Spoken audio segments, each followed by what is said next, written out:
Hello, I am Dr. K. Paul Stoller, and we often say people have lost their moral compass. But what if something else is happening? What if their morals weren't lost, but injured? Moral injury occurs when a person is forced to act against their own values, not by choice, but by pressure tied to survival. Financial survival, professional survival, relational survival. This isn't about disagreement. It's about betrayal of the self.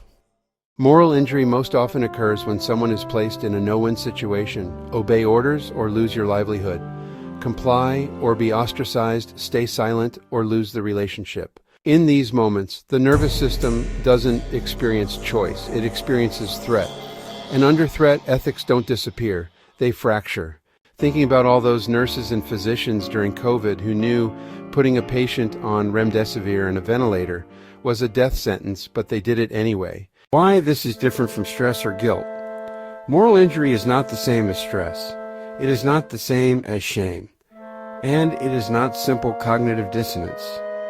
Neuroscience shows that when people repeatedly violate their own moral framework under coercion, the brain's meaning-making centers are altered, particularly in regions involved in identity, narrative coherence, moral reasoning, and self-trust. The person doesn't just feel bad, they begin to feel unreal. So, what happens to one's personality? Over time, moral injury can change personality. People may become emotionally blunted, cynical, or nihilistic, hyperrational, or emotionally numb, prone to anger or disengagement, and disconnected from purpose or meaning. This is not because they lack morals. It's because their moral center was overridden too many times.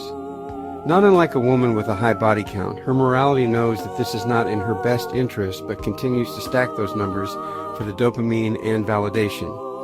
Even though with each encounter, there is less dopamine and less oxytocin, making her ability to sustain a long-term bond virtually impossible. Here a woman literally alters her brain neurochemistry in a pernicious way by repeating her promiscuous activities over and over.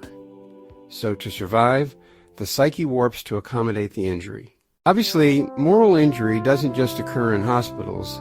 It happens in relationships too. Any dynamic where one person must repeatedly compromise core values to preserve safety, approval, attachment creates the same injury. The self learns, my values are negotiable if survival is at stake. That belief quietly reshapes identity. When moral injury becomes widespread, societies change if not collapse.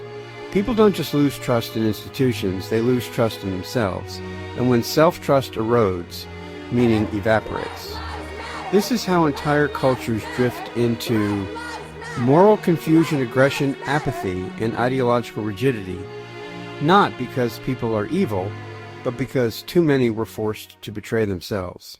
Healing moral injury begins with one essential step, naming it. Recovery requires reclaiming agency, restoring ethical coherence, rebuilding self-trust, and re-anchoring values in your life by taking right action.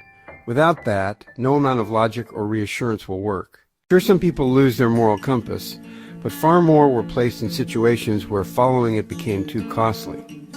And that cost, when repeated, changes the brain, the personality, and the spirit. Now, what is spirit? It is our liaison between our personalities and our souls, but it weakens every time you violate your morals and values. And why is this a problem? Because this thing that we can't see or even are aware that it is present protects our very being, our energy fields, from untoward influences. But that is another topic for another time. So, understanding moral injury isn't about blame. It's about repair. The problem is most so injured are not present enough to recognize the injury.